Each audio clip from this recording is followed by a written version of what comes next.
Welcome back, everyone.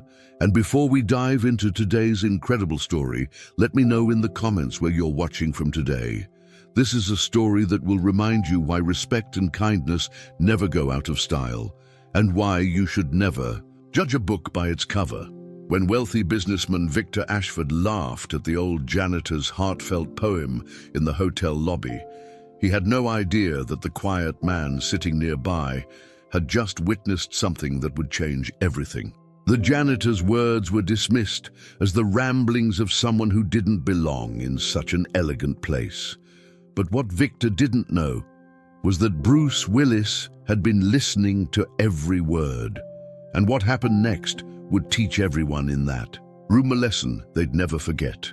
The Grand Metropolitan Hotel stood like a monument to luxury in the heart of downtown, its marble floors gleaming under crystal chandeliers that cast dancing shadows across walls adorned with priceless artwork.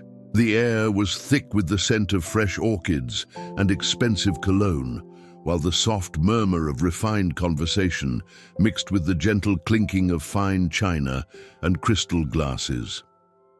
It was the kind of place where power brokers sealed million-dollar deals over afternoon tea, where celebrities sought refuge from the chaos of fame, and where the wealthy came to see and be seen among their own kind. The lobby itself was a masterpiece of architectural elegance, with soaring ceilings supported by marble columns that seemed to reach toward heaven. Plush, velvet chairs in deep burgundy and gold were arranged in intimate conversation areas, each one positioned to offer both privacy and a perfect view of the comings and goings of the hotel's distinguished guests.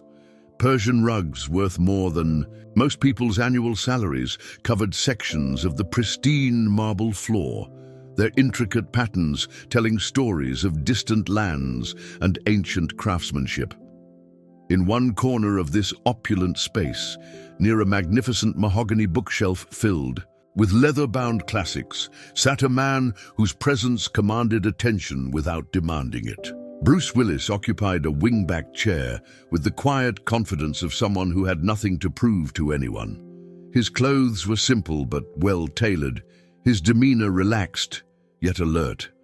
To the casual observer, he might have appeared to be just another guest enjoying the hotel's amenities, perhaps a businessman taking a brief respite from his busy schedule. But those who looked closer might have noticed the way his eyes took in everything around him, the subtle awareness that came from years of observing human nature in all its forms. Bruce had been staying at the Grand Metropolitan for 3 days, finding solace in its quiet luxury while he prepared for an upcoming film project. The hotel had become his temporary sanctuary, a place where he could think, read, and simply exist without the constant attention that followed him everywhere else. He had developed a routine over these few days, spending his mornings in the fitness center, his afternoons in this very lobby with a good book and excellent coffee, and his evenings exploring the city's quieter neighborhoods, always careful to avoid the places where photographers might be lurking.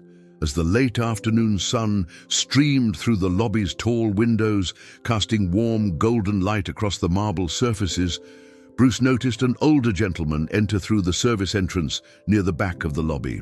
The man moved with the careful dignity of someone who had spent decades performing honest work, his uniform neat and pressed despite showing the wear that came from countless hours of labor.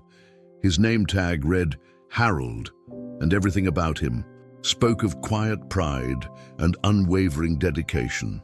Harold Mitchell had worked at the Grand Metropolitan for 37 years, starting as a night janitor when he was just 19 years old and fresh out of high school. He had seen the hotel through 3 different ownership changes, witnessed countless celebrity visits, and had quietly observed the rise and fall of numerous business empires from his unique vantage point as someone who was simultaneously invisible and essential. The wealthy guests rarely noticed him as he went about his duties, which had given him an education in human nature that no university could have provided.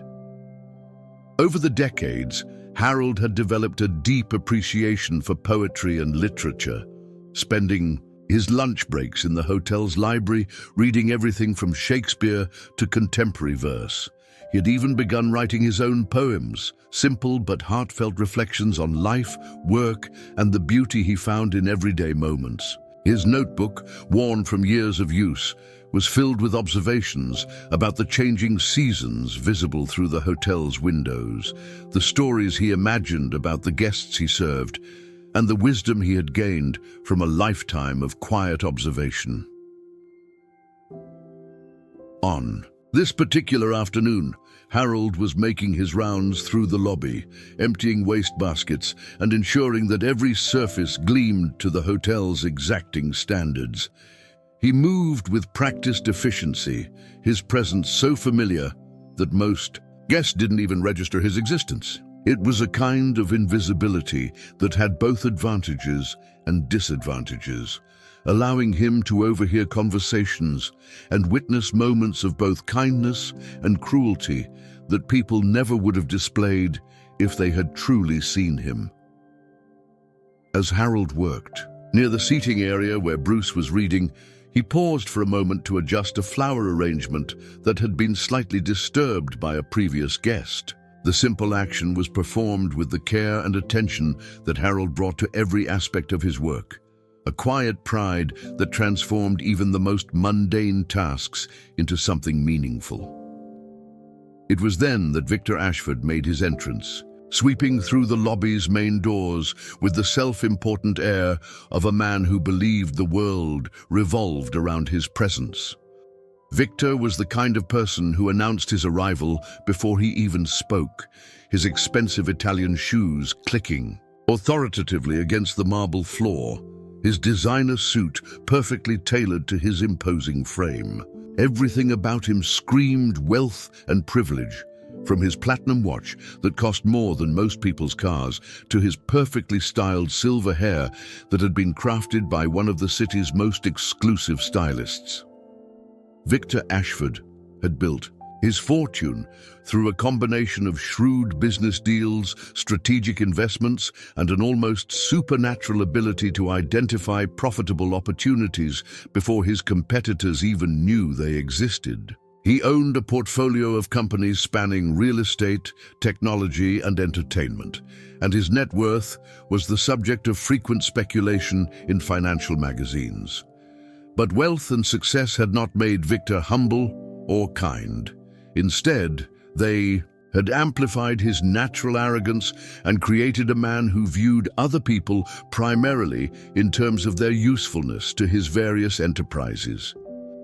As Victor strode through the lobby, his eyes swept the room with the calculating gaze of someone evaluating everything and everyone for their potential value. He nodded curtly to the concierge, ignored the greeting from a bellhop who had recognized him from previous visits, and made his way toward the seating area where he intended to conduct a brief meeting with a potential business partner. It was as Victor was settling into a chair that he noticed Harold quietly going about his work nearby. The sight of the janitor seemed to trigger something in Victor's mind, perhaps a reminder of his own humble beginnings that he preferred to forget, or simply an opportunity to demonstrate his superiority to anyone who might be watching. Whatever the motivation, Victor's expression shifted from mere indifference to something approaching disdain. Harold, unaware of the attention he had attracted, continued his work with the same quiet dignity he had maintained for decades. He had learned long ago that the best approach was to remain unobtrusive, to complete his tasks efficiently and professionally without drawing unnecessary attention to himself. It was a strategy that had served him well throughout his career, allowing him to maintain steady employment and the respect of the hotel's management, even as other staff members came and went. But on this day, Harold's usual invisibility was about to be shattered in a way that would change everything for everyone present in that elegant lobby. As he moved to empty a wastebasket near Victor's chair, the businessman's eyes fell upon the small notebook that Harold always carried in his shirt pocket. The worn leather cover and the way Harold's hand, unconsciously protective, covered it. When he noticed Victor's gaze, made it clear that the notebook held something precious to its owner.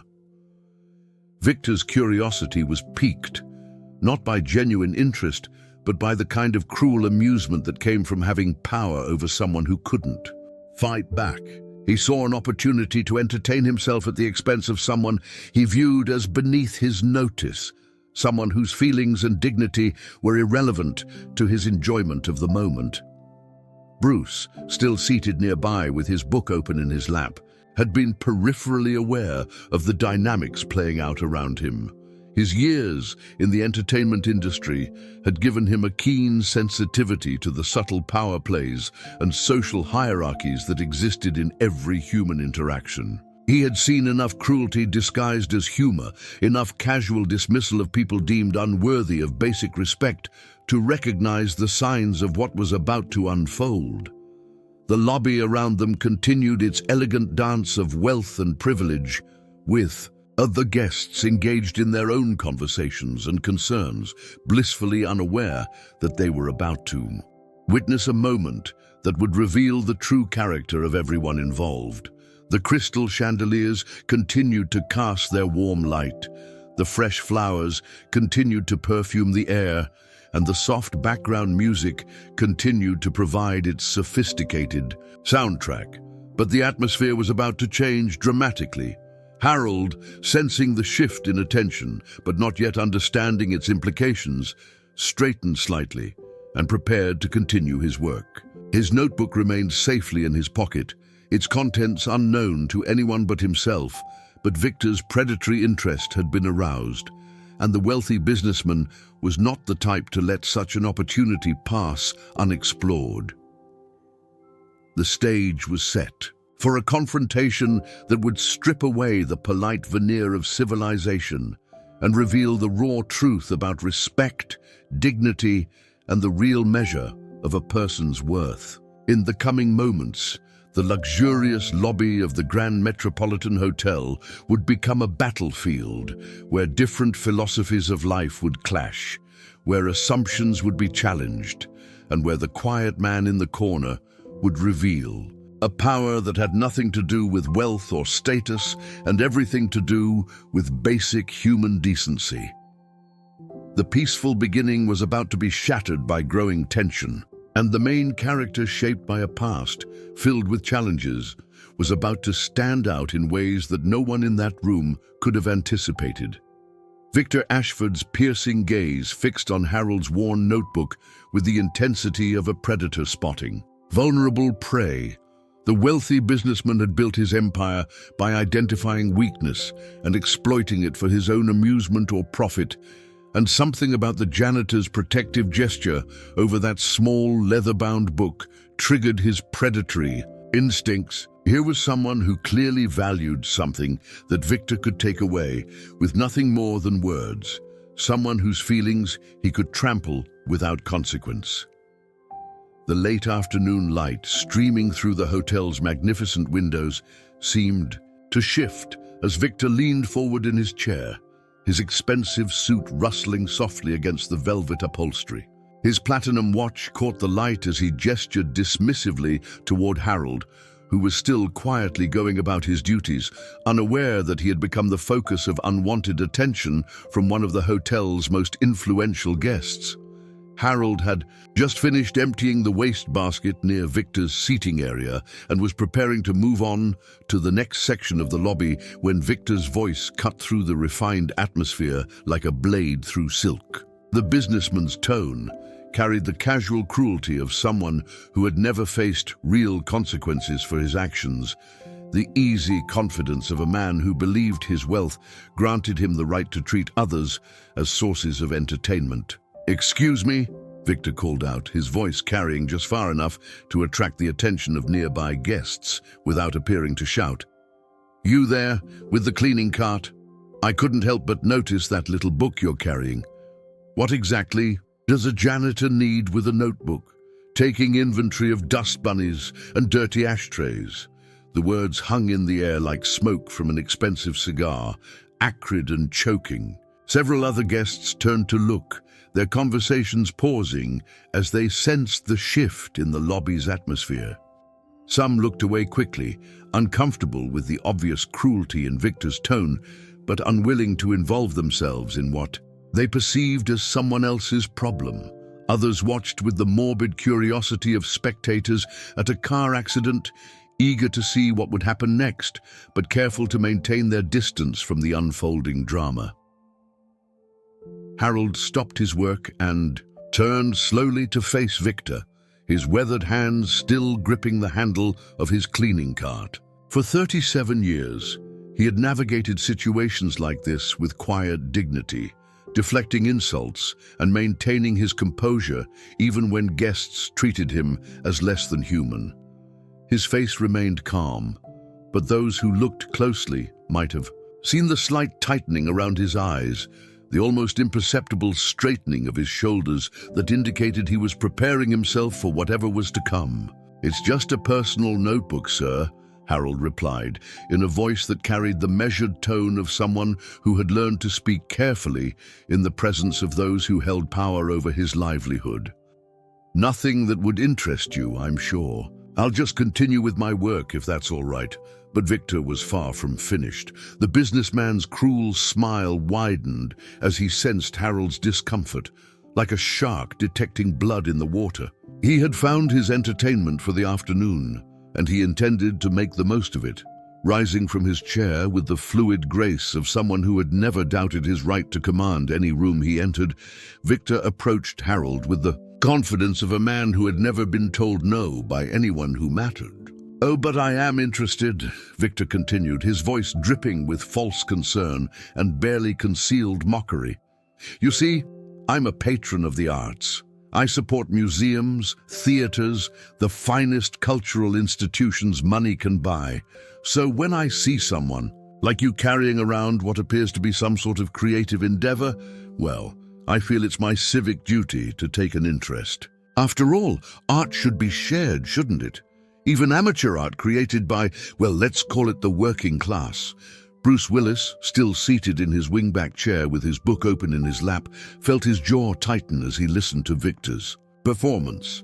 He had encountered men like Victor countless times throughout his career, individuals who wielded their wealth and influence like weapons against those they perceived as defenseless. The entertainment industry was full of such people, executives and producers who treated others as disposable commodities, who found pleasure in demonstrating their power over anyone they deemed beneath their station. But Bruce had also learned something that Victor apparently had not, that true strength came not from the ability to hurt others, but from the wisdom to lift them up. His own journey from a small-town kid with big dreams to one of Hollywood's most respected actors had taught him that success meant nothing if it wasn't grounded in basic human decency. He had seen too many talented people destroyed by those who confused cruelty with strength, too many genuinely good individuals crushed by the casual indifference of those who should have known better. Harold's grip on his cart tightened slightly, but his voice remained steady as he responded to Victor's provocation. "I appreciate your interest, sir, but it's really nothing special. Just some thoughts I write down from time to time. Nothing that would be of interest to someone of your obviously refined tastes." The dignity in Harold's response seemed to inflame Victor rather than satisfy him. Here was a man who refused to be properly humiliated, who maintained his composure in the face of obvious contempt. For someone like Victor, who derived pleasure from seeing others reduced to begging or anger, Harold's quiet strength was both frustrating and challenging. It demanded a more direct assault, a more pointed attack designed to strip away the janitor's protective calm and reveal the wounded pride that Victor was certain lay beneath. "Oh, come now," Victor pressed, his voice growing louder and more theatrical. "Don't be modest. I insist on seeing what literary treasures our hotel's custodial staff has been creating. What is it, poetry? A memoir about the glamorous life of cleaning up after your betters? Perhaps romantic verses inspired by the elegant surroundings you're privileged to work in? Other guests had begun to take notice of the confrontation, their own conversations dying away as they turned to watch the spectacle unfolding before them. Some looked uncomfortable, shifting in their seats and avoiding eye contact with both Harold and Victor. Others seemed almost entertained, as if they were watching a performance designed for their amusement. A few pulled out their phones, perhaps sensing that they were witnessing something that might become noteworthy, though they had no idea how prophetic that instinct would prove to be. The hotel staff, trained to handle delicate situations with discretion, hovered uncertainly at the edges of the scene. The concierge caught the eye of a security guard, both of them clearly uncomfortable with what was happening, but uncertain how to intervene without making the situation worse.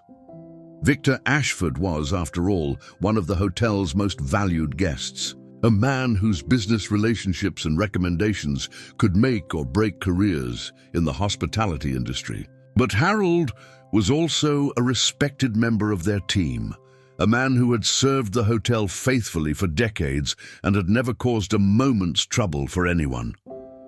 Harold stood silently for a long moment, his eyes moving from Victor's expectant face to the growing crowd of onlookers, then to the hotel staff, who watched helplessly from the sidelines. He seemed to be weighing his options, calculating the potential consequences of whatever choice he made next.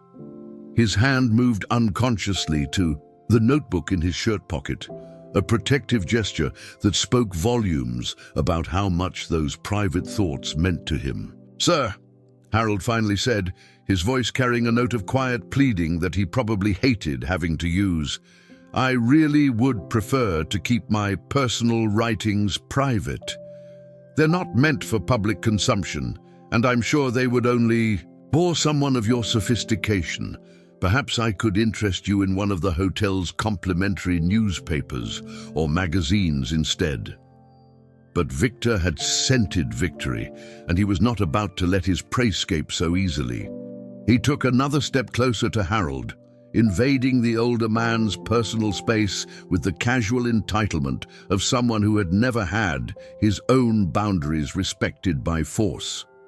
His voice dropped to a stage whisper that somehow carried further than his normal speaking tone, ensuring that everyone in the immediate area could hear every word.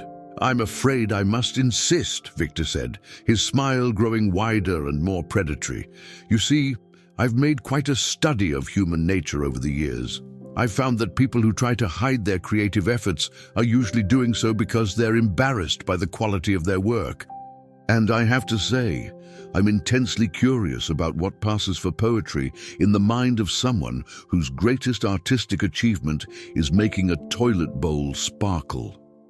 The insult hung in the air like a physical presence, its cruelty so naked and deliberate that even some of Victor's most callous observers looked away in discomfort.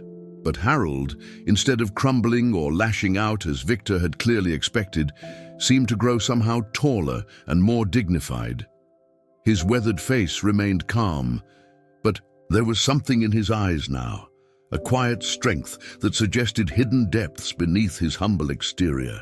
"Very well," Harold said quietly, reaching into his shirt pocket and withdrawing the worn leather notebook. "If you truly insist on seeing my work, then I suppose I have no choice but to share it.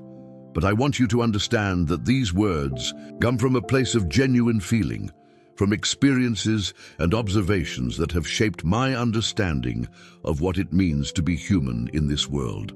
Bruce Willis found himself leaning forward in his chair, his book forgotten as he watched Harold's transformation. There was something happening here, something that transcended the simple dynamic of bully and victim that Victor had tried to establish. The janitor's quiet dignity in the face of such deliberate cruelty spoke to a kind of strength that had nothing to do with wealth or position and everything to do with character.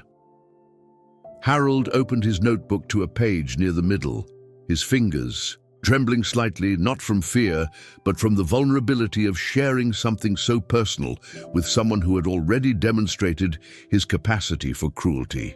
The lobby had grown so quiet that the soft sound of turning pages seemed amplified, and even the usual background noises of the hotel seemed to fade away as everyone present waited to see what would happen next. "This is something I wrote last spring," Harold said, his voice growing stronger and more confident as he prepared to read. "It's called The Gardens of the Grand. It's about finding beauty in unexpected places, about the way light and shadow can transform even the most ordinary moments into something extraordinary." Victor's smile faltered slightly as he heard the title and Harold's brief explanation. He had expected doggerel, simple rhymes that would provide easy targets for his mockery, but there was something in Harold's manner now, a quiet confidence that suggested the janitor might not be the easy victim Victor had assumed him to be. "Go on then," Victor said, his voice carrying less certainty than before, but still maintaining its cruel edge. "Let's hear this masterpiece about gardens and light. I'm sure it will be illuminating." Harold Mitchell stood in the center of the Grand Metropolitan's opulent lobby, his worn notebook open in his weathered hands, surrounded by an audience that had gathered not out of appreciation for art, but out of curiosity about a spectacle. The afternoon light streaming through the tall windows seemed to spotlight him as he prepared to share something deeply personal with people who had no right to demand it. But there was something in his posture now, a quiet transformation that spoke of a man who had decided that if he was going to be forced into vulnerability, he would meet it with dignity rather than shame. Victor Ashford stood nearby, his expensive suit and predatory smile marking him as the architect of this moment of public humiliation. He had orchestrated this scene for his own amusement, expecting to witness the fumbling efforts of someone he considered his intellectual and social inferior. His eyes gleamed with anticipation as he waited for Harold to embarrass himself, providing entertainment that Victor could share later with his wealthy friends as an amusing anecdote about the pretensions of the working class. But as Harold cleared his throat and began to speak, something unexpected happened. His voice, which had been careful and measured during Victor's attacks, suddenly took on a different quality. It became richer, more resonant, carrying the authority of someone who understood that words had power beyond the circumstances in which they were spoken. When he began to read his poem, the transformation was so complete that even the most casual observers in the lobby found themselves drawn into his words. "In the morning light that filters through these palace walls of glass," Harold began, his voice steady and clear, "I see the dust motes dancing like golden spirits in the air. Each particle carries stories of the lives that pass through here, the dreams and fears and hopes of those who think they rule the world. But I know something they have never learned to see. Beauty lives not in the marble columns or the crystal chandeliers, but in the quiet moments when shadows soften hard edges and sunlight transforms the ordinary into the extraordinary." The words fell into the lobby's expectant silence, like stones into still water, creating ripples of surprise and recognition that spread through the gathered audience. This was not the simple doggerel that Victor had expected, not the clumsy efforts of someone trying to impress with concepts beyond their understanding. This was genuine poetry, crafted with skill and infused with a deep understanding of both language and human nature. Bruce Willis felt his breath catch as he listened to Harold's words. He had heard thousands of scripts read by professional actors, had witnessed performances by some of the most talented artists in the world, but there was something about Harold's simple recitation that carried more authenticity than many award-winning performances he had witnessed. The janitor was not performing. He was sharing a piece of his soul, and the difference was profound.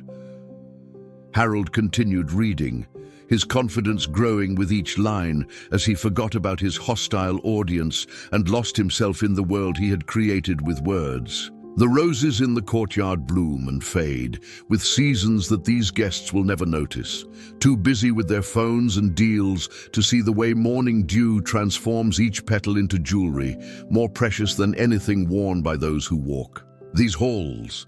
I tend these spaces not just with mop and cloth, but with the knowledge that every surface I touch becomes part of a larger canvas, a masterpiece of daily life that few will ever see. Victor's smug expression began to waver as he realized that Harold's poem was not providing the easy target for mockery that he had anticipated.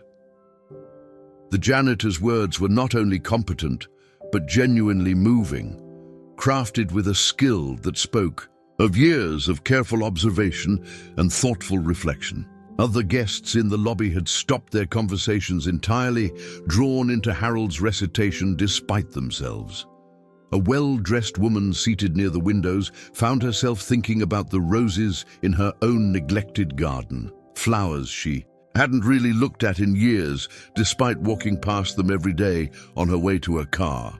A businessman who had been checking his phone when Harold began to read found that he had unconsciously put the device away, his attention captured by words that spoke to something he hadn't realized he was missing in his relentlessly busy life. Harold's voice grew stronger as he moved deeper into his poem, his initial nervousness replaced by the confidence that came from sharing something he truly believed in. In the evening, when the lobby empties and silence reclaims these spaces, I walk among the chairs and tables like a guardian of forgotten conversations.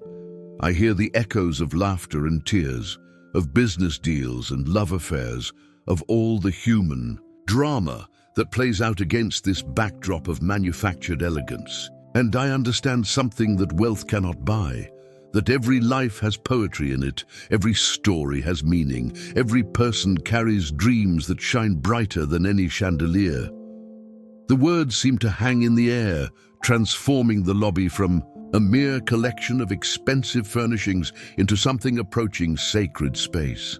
Harold had taken the physical environment that surrounded them all and revealed the deeper truths hidden beneath its polished surface. He had shown them that beauty and meaning could be found by anyone willing to look beyond the obvious, that wisdom and insight were not the exclusive province of those with expensive educations or impressive bank accounts.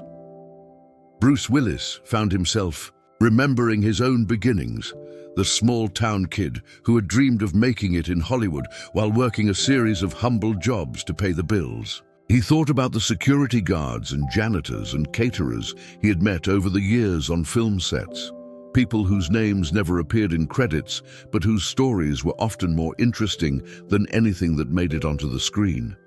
Harold's poem reminded him that every person carried universes of experience and observation, that talent and insight could emerge from the most unexpected places. Victor, meanwhile, was beginning to realize that his carefully orchestrated humiliation was backfiring spectacularly.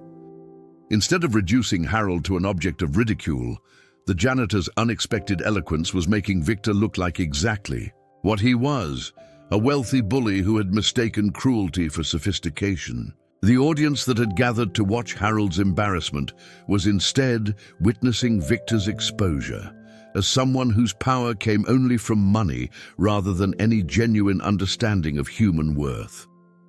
Harold reached the final stanza of his poem, his voice carrying a quiet power that filled the entire lobby.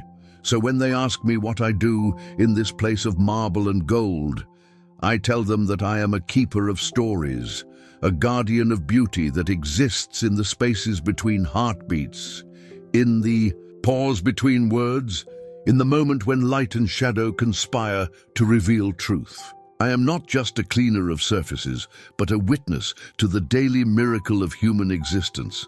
And every day I work in these halls is another page in a poem that will never be finished as long as people continue to dream. The silence that followed. Harold's recitation was profound and complete. Even the usual background sounds of the hotel seemed to have paused in respect for what had just been shared. The gathered audience sat or stood in a kind of stunned appreciation, processing what they had just heard and trying to reconcile it with their preconceptions about the man who had spoken these words. A young executive who had been cynically expecting entertainment found herself wiping away tears that had appeared without her permission. An elderly socialite who had dismissed Harold as part of the hotel's invisible staff found herself seeing him clearly for the first time, recognizing the intelligence and sensitivity that had been hiding in plain sight for who knows how long. Victor Ashford stood frozen, his cruel smile completely gone, replaced by an expression of confusion and growing embarrassment. He had orchestrated this confrontation to demonstrate his superiority over someone he had assumed was his inferior in every meaningful way. Instead, he had inadvertently provided Harold with a platform to demonstrate a kind of wisdom and eloquence that Victor himself could never achieve, no matter how much money he spent on education or cultural pursuits. Bruce Willis closed his book and set it aside, his full attention now focused on what was happening in front of him. He had witnessed many kinds of courage in his career, from the physical bravery required for action scenes to the emotional vulnerability needed for dramatic roles. But Harold's willingness to share something so personal and meaningful in the face of deliberate cruelty represented a different kind of courage altogether, one that Bruce found deeply moving and profoundly impressive. Harold closed his notebook. Slowly, his hands still steady despite the intensity of what he had just experienced. He looked around at the faces surrounding him, seeing surprise, appreciation, and something approaching shame in the expressions of those who had come expecting to witness his humiliation. He had shared something precious and personal, and instead of being diminished by the experience, he seemed somehow larger and more substantial than he had before.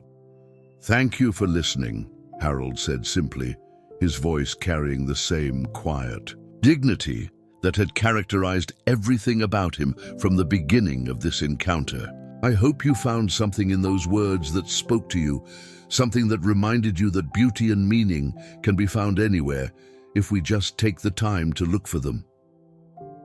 Victor cleared his throat, clearly struggling to regain his composure and reassert the superiority that had been so thoroughly undermined by Harold's unexpected eloquence. The businessman had based his entire sense of self-worth on the assumption that wealth and position automatically conferred intelligence and refinement, and Harold's poem had revealed the emptiness of that assumption in the most public way possible.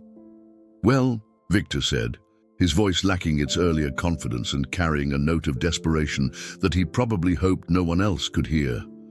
"That was interesting. I suppose even broken clocks are right twice a day. But let's not get carried away. Here, pretty words don't change the fundamental realities of life. Success is still measured by achievement, by what you accomplish in the real world, not by flowery language about dust motes and roses." But Victor's attempt to minimize Harold's achievement fell flat in the face of what everyone had just witnessed. The power of Harold's poetry had transformed the entire atmosphere of the lobby, revealing depths of thought and feeling that no amount of money could purchase. Victor's dismissive words sounded petty and small in comparison to the expansive vision that Harold had just shared. It was at this moment that Bruce Willis decided he had heard enough. The quiet man in the corner, who had been observing and listening with growing admiration for Harold and growing disgust for Victor, finally felt compelled to enter the conversation.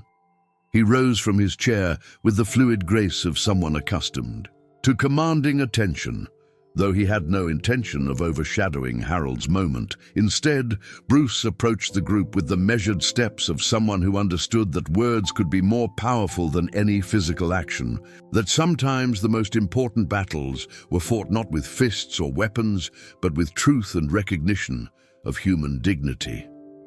The stage was set for the revelation that would change everything, for the moment when the quiet observer would step forward and show Victor Ashford exactly how wrong he had been, about everything he thought he understood, about worth and value and the true measure of a human being. Bruce. Willis rose from his wingback chair with the deliberate grace of someone who had spent decades commanding attention on film sets and red carpets, but there was nothing theatrical about his movement now. This was the measured response of a man who had witnessed something that demanded action, who could no longer remain silent while cruelty masqueraded as superiority. The book he had been reading fell forgotten to the Persian rug as he stepped forward, his presence immediately shifting the dynamics of the entire scene. The gathered crowd in the Grand Metropolitan's lobby sensed the change before they fully understood it.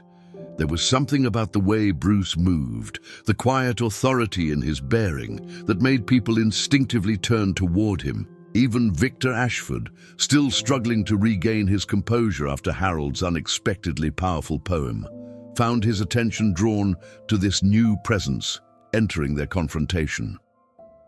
Bruce approached the group with measured steps, his eyes moving, from Harold's dignified stance to Victor's increasingly uncomfortable expression. He had spent his career studying human nature, understanding the subtle dynamics of power and vulnerability that played out in every human interaction. What he had witnessed over the past few minutes had confirmed everything he believed about the difference between genuine worth and hollow posturing. "Excuse me," Bruce said, his voice carrying the understated confidence of someone who had never needed to raise it to be heard.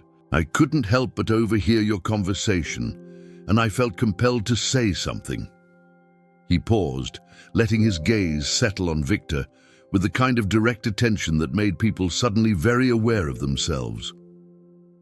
"I've been sitting over there for the past 20 minutes, and I've just witnessed something remarkable." Victor straightened slightly, perhaps sensing an opportunity to regain some of his lost ground.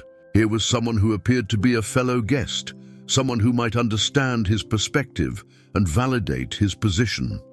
The businessman's predatory instincts kicked in as he prepared to align himself with what he assumed would be another person of wealth and sophistication. "Well, yes," Victor said, forcing his earlier smugness back into his voice. "It's certainly been an interesting afternoon, though I have to say, I'm not sure what's so remarkable about a janitor reading poetry. It's amusing, I suppose, in its own way, but let's not lose perspective about what we're dealing with here." The words had barely left Victor's mouth when he realized he had made a catastrophic error in judgment. There was something in Bruce's expression, a shift from polite interest to something approaching cold steel, that made it clear this conversation was not going to unfold the way Victor had anticipated.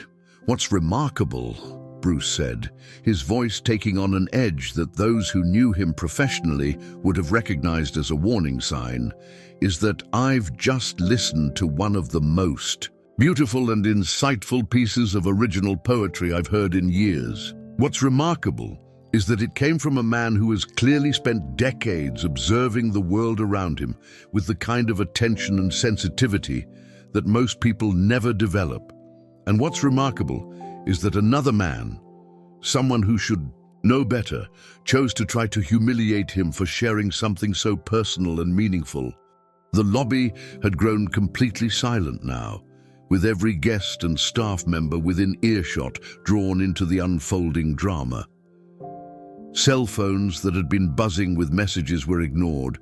Conversations that had seemed urgent moments before were forgotten, and even the hotel's background music seemed to fade away as everyone present focused on the confrontation playing out before them.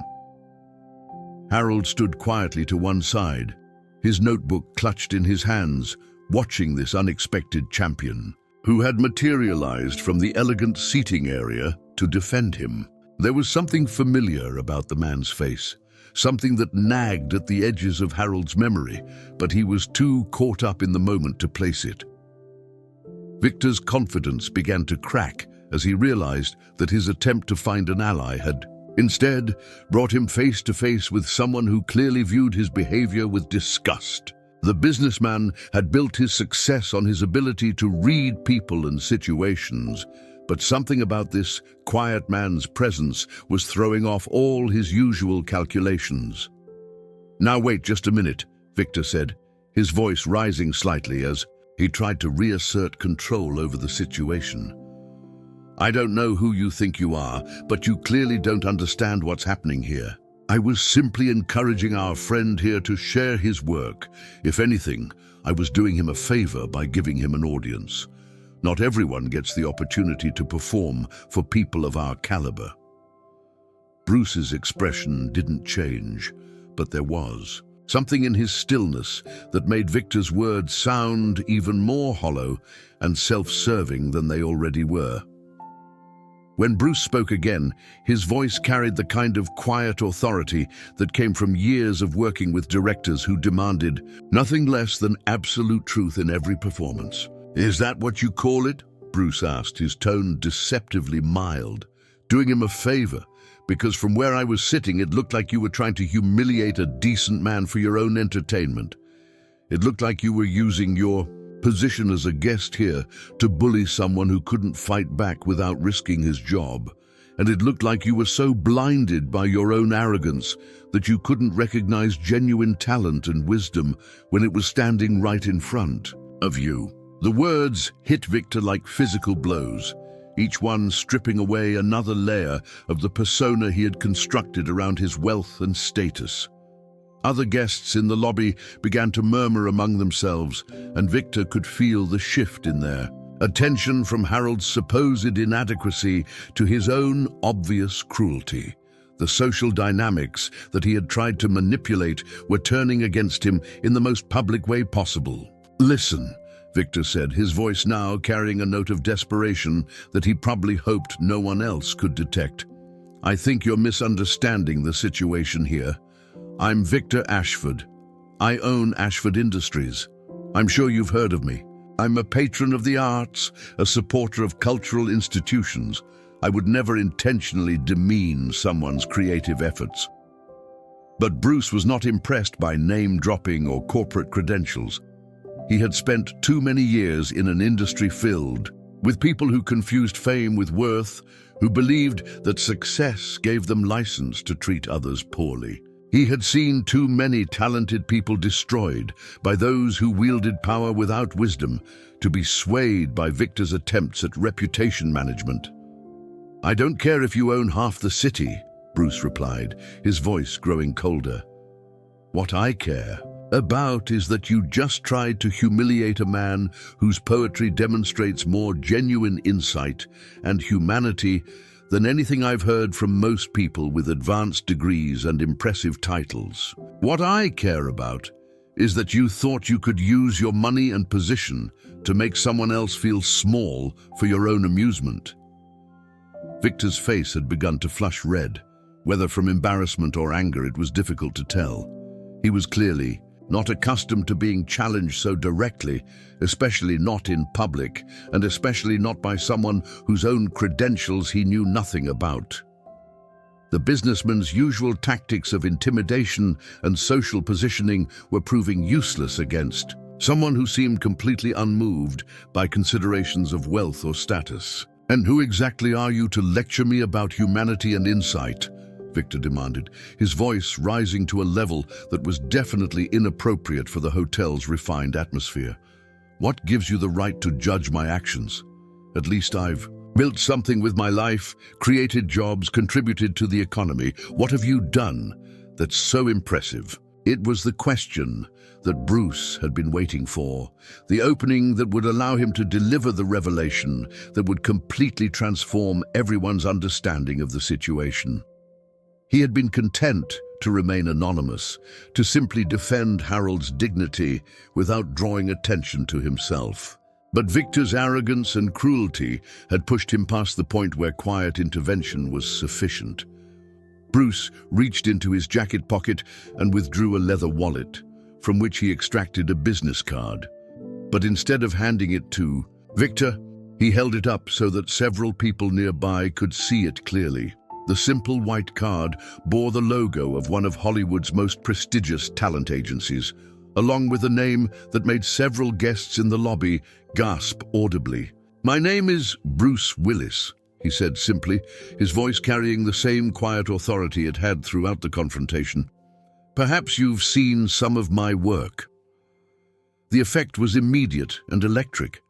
The murmur that had been building among the observing guests exploded into excited whispers and barely suppressed exclamations. Cell phones appeared as if by magic, though their owners seemed uncertain whether they should be taking pictures or videos or simply documenting their presence at this unexpected encounter.